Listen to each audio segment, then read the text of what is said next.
Christ est ressuscité, il est vraiment ressuscité. Alléluia.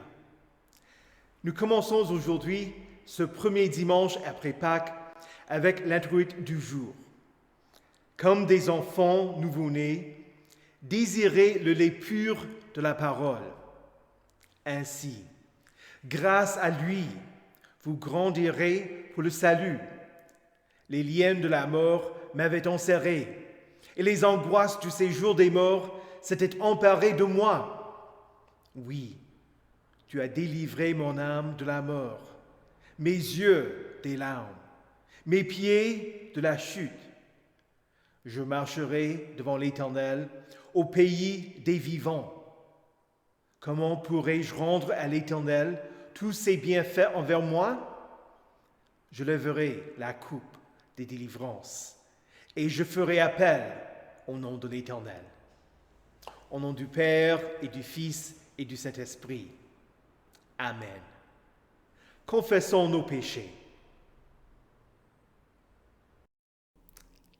Dieu Tout-Puissant, notre Créateur et notre Père, nous reconnaissons et nous confessons que nous avons péché contre toi en pensée, en parole et en acte. Nous venons chercher refuge en ta miséricorde. Aie pitié de nous, pauvres pécheurs, et pardonne-nous toutes nos fautes, pour l'amour de Jésus-Christ, notre Seigneur. Aide-nous, par ton Saint-Esprit, à mieux connaître ta sainte volonté, et rends-nous obéissants à ta parole. Par Jésus-Christ, ton Fils, notre Sauveur. Amen. Dieu est riche en compassion. À cause du grand amour dont il nous a aimés, nous qui étions morts en raison de nos fautes, il nous a rendus à la vie avec Christ. C'est par la grâce que vous êtes sauvés. Il nous a ressuscités et fait asseoir avec lui dans les lieux célestes, en Jésus-Christ. Allez en paix, sachant que vous êtes pardonnés par la grâce de Dieu. Amen. Prions. Accorde-nous, Dieu Tout-Puissant, de garder toute notre vie la joie et la lumière pascale, et de parvenir un jour à la gloire de la résurrection, par Jésus-Christ, ton Fils, notre Seigneur, qui vit et règne avec toi et le Saint-Esprit, un seul Dieu, maintenant et pour les siècles des siècles. Amen. Écoutez avec respect et recueillement les lectures pour ce dimanche Quasimo Geniti, tout d'abord dans les Actes des Apôtres au chapitre 8, les versets 26 à 40. Un ange du Seigneur s'adressa à Philippe en disant « Lève-toi et va en direction du sud, sur le chemin qui descend de Jérusalem à Gaza, celui qui est désert. » Il se leva et partit. Or, un eunuque éthiopien, haut fonctionnaire de Candace, la reine d'Éthiopie, et administrateur de tous ses trésors, était venu à Jérusalem pour adorer. Il repartait assis sur son char et lisait le prophète Ésaïe. L'Esprit dit à Philippe, « Avance et approche-toi de ce char. » Philippe accourut et entendit l'Éthiopien lire le prophète Ésaïe. Il lui dit, « Comprends-tu ce que tu lis » L'homme répondit, « Comment le pourrais-je si personne ne me l'explique » et invita Philippe à monter et à s'asseoir avec lui. Le passage de l'Écriture qu'il lisait était celui-ci. « Il a été conduit comme une brebis à l'abattoir, et, pareil à un agneau muet devant celui qui le tond, il n'ouvre pas la bouche. Dans son humiliation, la justice lui a été refusée. Et sa génération, qui en parlera ? En effet, sa vie a été supprimée de la terre. » L'eunuque dit à Philippe, « Je t'en prie, à propos de qui le prophète dit-il cela ? Est-ce à propos de lui-même ou de quelqu'un d'autre » Alors Philippe prit la parole et, en partant de ce texte de l'Écriture, il lui annonça la bonne nouvelle de Jésus. Comme ils continuaient leur chemin, ils arrivèrent à un point d'eau. L'eunuque dit, « Voici de l'eau, qu'est-ce qui m'empêche que je sois baptisé » Philippe dit, « Si tu crois de tout ton cœur, cela est possible. » L'eunuque répondit, « Je crois que Jésus-Christ est le Fils de Dieu. » Il fit arrêter le char. Philippe et l'eunuque descendirent tous les deux dans l'eau et Philippe baptisa l'eunuque. Quand ils furent sortis de l'eau, l'Esprit du Seigneur enleva Philippe et l'eunuque ne le vit plus. Il poursuivit sa route tout joyeux. Philippe se retrouva dans Azote. Puis il alla jusqu'à Césarée en évangélisant toutes les villes par lesquelles il passait. Ici prend fin la lecture des Actes des Apôtres. Écoutez également la lecture de l'Apocalypse au chapitre 1, les versets 9 à 19. Moi, Jean, votre frère et compagnon dans la persécution, le royaume et la persévérance en Jésus-Christ, j'étais dans l'île appelée Patmos à cause de la parole de Dieu et du témoignage de Jésus-Christ. Je fus saisi par l'Esprit le jour du Seigneur, et j'entendis derrière moi une voix forte comme le son d'une trompette. Elle disait, « Ce que tu vois, écris-le dans un livre et envoie-le aux 7 églises, à Éphèse, à Smyrne, à Pergame, à Thyatire, à Sardes, à Philadelphie et à Laodicée. » Je me retournai pour savoir quelle était la voix qui me parlait. M'étant donc retourné, je vis 7 chandeliers d'or, et au milieu des 7 chandeliers, quelqu'un qui ressemblait à un fils d'homme. Il était habillé d'une longue robe et portait une écharpe en or sur la poitrine. Sa tête et ses cheveux étaient blancs comme de la laine blanche, comme de la neige. Ses yeux étaient comme une flamme de feu, ses pieds étaient semblables à du bronze ardent, comme s'ils avaient été embrasés dans une fournaise, et sa voix ressemblait au bruit de grandes eaux. Il tenait dans sa main droite 7 étoiles, de sa bouche sortait une épée aiguë à 2 tranchants, et son visage était comme le soleil lorsqu'il brille dans toute sa force. Quand je le vis, je tombai à ses pieds comme mort. Il posa alors sa main droite sur moi en disant « N'aie pas peur, je suis le premier et le dernier, le vivant. J'étais mort et voici, je suis vivant au siècle des siècles. Je détiens les clés de la mort et du séjour des morts. Écris donc ce que tu as vu, ce qui est et ce qui doit arriver ensuite. » Ici prend fin la lecture de l'Apocalypse. Écoutez enfin l'Évangile dans Jean chapitre 20, les versets 19 à 31. Le soir de ce même dimanche, les portes de la maison où les disciples se trouvaient rassemblés étaient fermées, car ils avaient peur des chefs juifs. Jésus vint alors se présenter au milieu d'eux et leur dit « Que la paix soit avec vous. » Après avoir dit cela, il leur montra ses mains et son côté. Les disciples furent remplis de joie en voyant le Seigneur. Jésus leur dit de nouveau « Que la paix soit avec vous. Tout comme le Père m'a envoyé, moi aussi je vous envoie. » Après ces paroles, il souffla sur eux et leur dit « Recevez le Saint-Esprit. Ceux à qui vous pardonnerez les péchés, ils leur seront pardonnés. Ceux à qui vous les retiendrez, ils leur seront retenus. » Thomas, appelé Didyme, l'un des 12, n'était pas avec eux lorsque Jésus vint. Les autres disciples lui dirent donc « Nous avons vu le Seigneur. » Mais il leur dit « Si je ne vois pas dans ses mains la marque des clous, si je n'y mets pas mon doigt, et si je ne mets pas ma main dans son côté, je ne croirai pas. » 8 jours après, les disciples de Jésus étaient de nouveau dans la maison, et Thomas se trouvait avec eux. Jésus vint, alors que les portes étaient fermées, se tint au milieu d'eux et dit « Que la paix soit avec vous. » Puis il dit à Thomas « Avance ton doigt ici, et regarde mes mains. Avance aussi ta main et mets-la dans mon côté. Ne sois pas incrédule, mais crois. » Thomas lui répondit « Mon Seigneur et mon Dieu. » Jésus lui dit « Parce que tu m'as vu, tu as cru. Heureux ceux qui n'ont pas vu et qui ont cru. » Jésus a accompli encore en présence de ses disciples beaucoup d'autres signes qui ne sont pas décrits dans ce livre. Mais ceux-ci ont été décrits afin que vous croyiez que Jésus est le Messie, le Fils de Dieu, et qu'en croyant vous ayez la vie en son nom. Ici prend fin la lecture de l'Évangile. Heureux ceux qui écoutent la parole de Dieu et qui la gardent. Confessons notre foi. Je crois en Dieu, le Père Tout-Puissant, Créateur du ciel et de la terre. Je crois en Jésus-Christ, son Fils unique, notre Seigneur, qui a été conçu du Saint-Esprit et qui est né de la Vierge Marie. Il a souffert sous Ponce Pilate, il a été crucifié, il est mort, il a été enseveli, il est descendu aux enfers. Le troisième jour, il est ressuscité des morts, il est monté au ciel, il siège à la droite de Dieu, le Père Tout-Puissant, et il viendra de là pour juger les vivants et les morts. Je crois au Saint-Esprit, la Sainte Église universelle, la communion des saints, la rémission des péchés, la résurrection de la chair et la vie éternelle. Amen.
Prions. Seigneur Jésus, nous sommes souvent des gens de peu de foi, ne croyons pas tes promesses. Veuille rester fidèle à ta parole, afin que nous mettions notre confiance en toi et en la certitude de la résurrection. Nous te rendons grâce de ce que tu es celui en qui est notre espérance et de ce que tu nous offres la vie éternelle à travers le pardon de nos péchés. Amen. Christ est ressuscité, il est vraiment ressuscité. Alléluia. Nous vivons dans un monde où les gens se méfient de ce qu'ils entendent. Certes, il y a une bonne raison à cela. Récemment, j'ai entendu que des cybercriminels au Canada ont accédé au compte mail d'une compagnie de construction. Ces arnaqueurs ont volé l'identité de la compagnie et ont contacté ses clients, leur offrant une réduction de 10% sur le prix de leur rénovation s'ils voulaient payer la somme due dans son entièreté avant que le projet ne soit terminé. Un homme a envoyé 90 000 $ canadiens, l'équivalent de 65 000 €. Après avoir viré l'argent, il a été contacté par la compagnie de construction qui l'a averti de ce qui s'était passé. Ces voleurs étaient convaincants. Mais heureusement, ils n'avaient pas sorti l'argent avant que la banque intervienne et bloque leur compte. Moi aussi, je sais que les gens m'ont bien eu plusieurs fois. Combien de fois ai-je vu un mendiant venir à ma porte demandant de l'aide? Et si ce ne sont pas des étrangers qui m'ont pris pour cible, que dire des amis, des paroissiens, ou même des membres de ma famille qui ont demandé de l'argent ou que je leur prête quelque chose? Parfois, j'ai reçu ce que je leur avais donné. D'autres fois, non. La question est la suivante. En qui devons-nous mettre notre confiance? Notre lecture de l'Évangile aborde le sujet de la crédibilité, de la méfiance envers d'autres. Personne ne veut tomber dans un piège et être pris pour un nul. Souvent, à cause de la lecture de l'Évangile, nous critiquons Thomas pour son doute. Si nous faisons cela, il faut également condamner les autres disciples pour la leur. Ils n'allèrent pas au sépulcre à l'aube de Pâques en chantant « À toi la gloire, ô ressuscité ». Non, ils se cachèrent parce qu'ils craignaient ce que pourraient leur faire les chefs des prêtres. Quand ils entendirent que Jésus était ressuscité, ils ne crurent pas. Selon l'Évangile de Marc, Marie de Magdala, après avoir parlé à Jésus, alla parler aux disciples. Quand ils entendirent que Jésus était vivant et qu'elle l'avait vu, ils ne crurent pas. Luc ajoute qu'il y eut d'autres femmes avec Marie, mais que les 11 prirent leur discours pour des absurdités. Pierre et Jean coururent au sépulcre pour le voir eux-mêmes. Mais ils ne crurent pas, bien qu'ils aient vu le tombeau vide. Et plus tard, le même jour, les 2 disciples qui rencontrèrent Jésus en route vers Emmaüs retournèrent à Jérusalem pour dire aux 11 qu'ils avaient vu le Seigneur ressuscité. Les disciples ne les crurent pas non plus. Mais parfois, ce qui semble être incroyable est vrai. semblable aux arnaqueurs qui contactaient des gens par mail. Une Camerounaise faisait appel aux dons, voulant aller aux États-Unis pour une intervention chirurgicale à cause d'un problème qu'elle a eu depuis son enfance. Personne ne lui a pas répondu. Tout le monde se méfiait d'elle. Un homme qui s'occupe des escroqueries a fait des recherches et a été étonné quand il a appris qu'elle avait été honnête. Qu'un médecin en Floride connaissait son cas et qu'il était prêt à opérer. L'homme qui avait fait l'enquête n'avait pas les ressources pour payer les transports et les frais de l'hôpital, mais il a aidé la dame à écrire un livre qui explique sa situation et il l'a publié et distribué pour qu'elle gagne assez d'argent elle-même. Parfois, ce qui semble être un mensonge ne l'est pas. Jésus est ressuscité. Luc nous dit que c'était pendant que les disciples d'Emmaüs étaient revenus à Jérusalem et qu'ils essayaient de convaincre les autres de ce qu'ils avaient vu, que Jésus se présenta au milieu d'eux. La résurrection n'est pas une rêverie. Aussi incroyable qu'est l'idée qu'un homme puisse ressusciter, c'est la vérité. Jésus vint parmi eux et leur donna la preuve de ce qu'il leur avait prophétisé à propos de sa résurrection. Il leur dit « Que la paix soit avec vous ». C'est ainsi qu'ils furent convaincus. Jésus leur montra ses mains et son côté, et les disciples furent remplis de joie. C'était à travers ses souffrances que Jésus fut en paix avec les disciples. Le prophète Ésaïe dit à propos de Jésus, « Mais il a été blessé pour nos péchés, brisé pour nos iniquités. Le châtiment qui nous donne la paix est tombé sur lui. » La paix. Quelle parole de réconfort! Il aurait été complètement raisonnable d'un point de vue humain que Jésus eût voulu se venger, étant donné que les disciples l'avaient abandonné et que Pierre l'avait renié 3 fois. Mais Jésus n'est pas un simple homme. Il est le prince de la paix. Il est Dieu qui vint en paix pour nous réconcilier avec lui. Aussi difficile qu'il soit de croire que Jésus est ressuscité, il est aussi d'entendre que Dieu nous a réconciliés avec lui par Christ. Mais voilà l'œuvre de Dieu pour vous.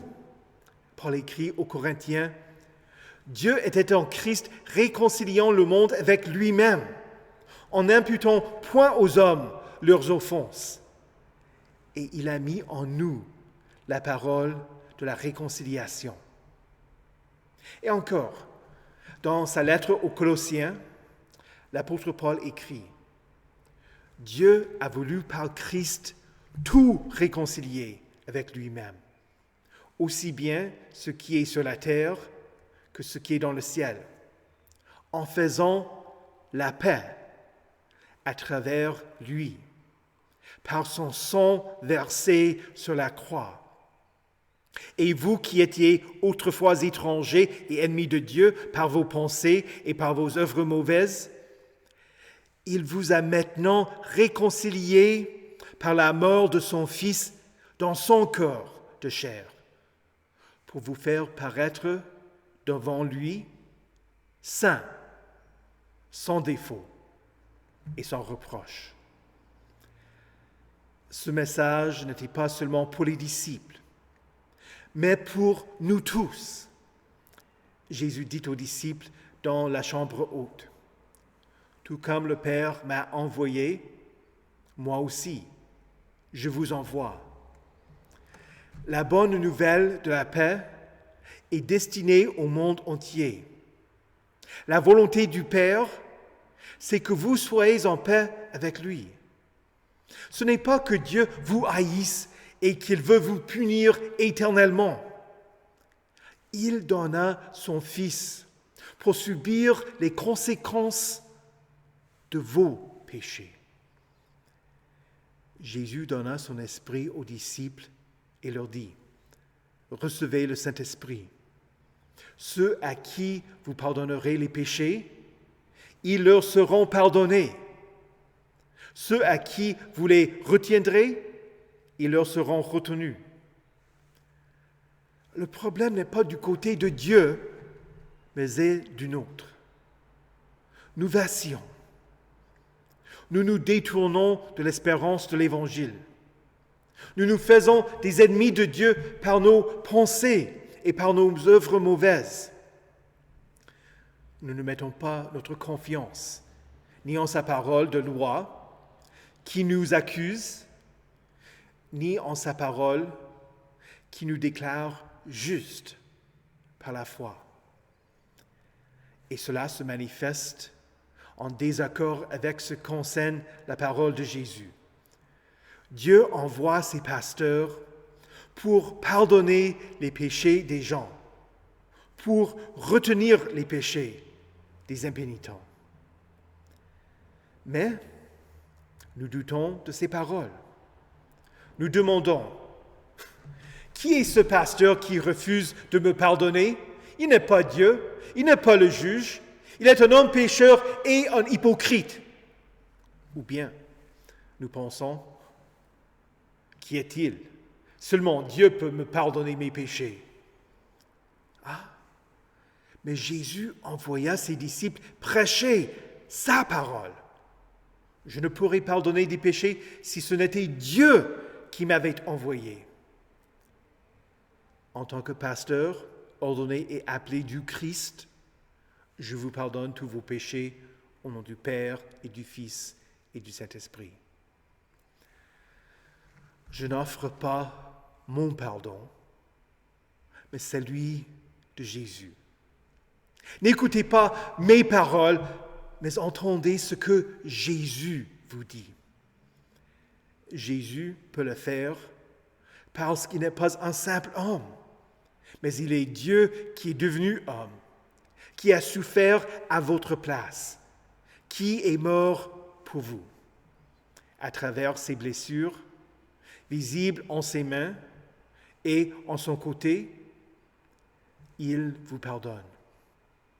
À travers la parole de Jésus, vous avez la paix avec Dieu. Vous avez la joie. Vous avez confiance en lui. Thomas n'entendit pas cette absolution parce qu'il n'était pas dans la chambre haute. Semblable aux autres disciples, il refusa d'écouter ce que Jésus lui avait envoyé. Il rejeta leur témoignage en disant, « Si je ne vois pas dans ses mains, la marque des clous, si je n'y mets pas mon doigt, et si je ne mets pas ma main dans son côté, je ne croirai pas. » C'est ainsi que 8 jours plus tard, c'est-à-dire le dimanche d'après, Jésus vint à lui, l'invitant à mettre son doigt dans ses mains et sa main dans son côté. Jésus lui dit, « Ne sois pas incrédule, mais crois. » Thomas se réjouit en disant, « Mon Seigneur et mon Dieu !» Aujourd'hui, Jésus ne vient pas vers les gens pour se révéler. Jean dit à propos de son évangile, « Ceux-ci ont été décrits afin que vous croyiez que Jésus est le Messie, le Fils de Dieu, et qu'en croyant, vous ayez la vie en son nom. » Jésus vient à vous par sa parole. Il permit aux disciples de le voir pour qu'ils disent aux autres ce qu'ils virent, entendirent et témoignèrent. La parole que Jésus a dite à Thomas n'est pas pour lui seul, C'est une parole pour nous tous. Ne sois pas incrédule, mais crois. Heureux ceux qui n'ont pas vu et qui ont cru. Vous êtes heureux et avez la bénédiction de Dieu et ont entendu et cru que Jésus est ressuscité. Vous êtes en paix avec Dieu.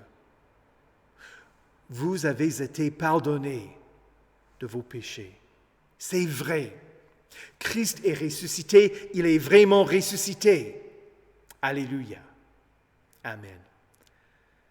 Que le Seigneur de la paix vous donne lui-même la paix en tout temps, de toute manière. Que le Seigneur soit avec vous tous. Amen. Prions. Ô Éternel, nous te louons et te glorifions de ce que tu es à mort et que tu envoyas ton Fils dans ce monde, afin qu'à travers ses blessures, nous soyons réconciliés avec toi. Envoie-nous ton Esprit, afin que nous ne vivions pas en rébellion envers ta parole, mais pour qu'il change nos cœurs, pour que nous t'aimions avant tout, que nous aimions nos prochains comme tu nous as aimés, et que nous vivions paisiblement dans ce monde. Ô Dieu, ton Fils a été blessé pour nos péchés et brisé pour nos iniquités. C'est par ses meurtrissures que nous sommes guéris. Soutiens ceux qui sont malades, ceux qui ont besoin de guérison et ceux qui ont été l'objet d'interventions chirurgicales. Soutiens ceux qui souffrent et qui ne verront pas la fin de leur souffrance de leur vivant. Et donne-nous l'espérance de la restauration parfaite dans ton royaume qui n'aura pas de fin. Seigneur, nous prions pour cette nation et demandons que tu sois avec ceux qui votent pour le président, que la personne élue agisse avec dignité et sagesse pour le bien-être des habitants de cette nation et que ses activités soutiennent la paix entre les citoyens. Aide-nous tous à être reconnaissants pour la liberté, à promouvoir l'égalité de tous et à agir d'une manière qui reflète la dignité de la vie humaine par un esprit de fraternité. Père céleste, nous te prions aussi pour ceux qui n'ont pas la liberté dont nous jouissons, qui sont opprimés par des gouvernements dictatoriaux, qui n'ont pas le droit de te confesser et qui sont persécutés à cause de toi. Retiens les chefs des nations qui veulent conquérir d'autres régions pour leur seule gloire. Ô notre Roi céleste, viens en aide aux nations où la guerre et la haine continuent. Mets fin aux hostilités et aux conflits lancés par des hommes égoïstes. En particulier, nous prions pour les Ukrainiens qui sont déplacés et qui sont réfugiés, ainsi que pour ceux qui les accueillent. De même, protège la vie de ceux qui défendent leur patrie, que la parole de l'Évangile soit entendue et soutiens l'œuvre des pasteurs fidèles qui prêchent la paix, qui est venue à travers Jésus, le Prince de la paix. Aux sources de tout réconfort, nous te prions pour ceux qui sont dans le deuil. Rappelle-nous que, de la même manière que Christ a été ressuscité d'entre les morts, tu rendras la vie au corps mortel de ses défunts par ton esprit, et que ce même esprit habite en nous et soit le gage de notre résurrection au dernier jour. Ô berger des jeunes, sois avec tes agneaux, les jeunes de l'Église. Nous te rendons grâce pour ceux qui étudient le catéchisme, qui se préparent pour te confesser devant les hommes. Conduis les activités de mission et jeunesse et bénis l'AGS de cette association, ainsi que les cons qui donneront l'opportunité aux jeunes de mieux te connaître et apprendre comment vivre leur foi dans la communauté de frères et sœurs en Christ.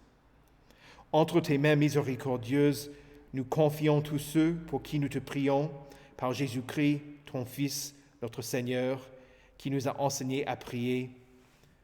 Notre Père, qui es aux cieux, que ton nom soit sanctifié, que ton règne vienne, que ta volonté soit faite sur la terre comme au ciel. Donne-nous aujourd'hui notre pain de ce jour.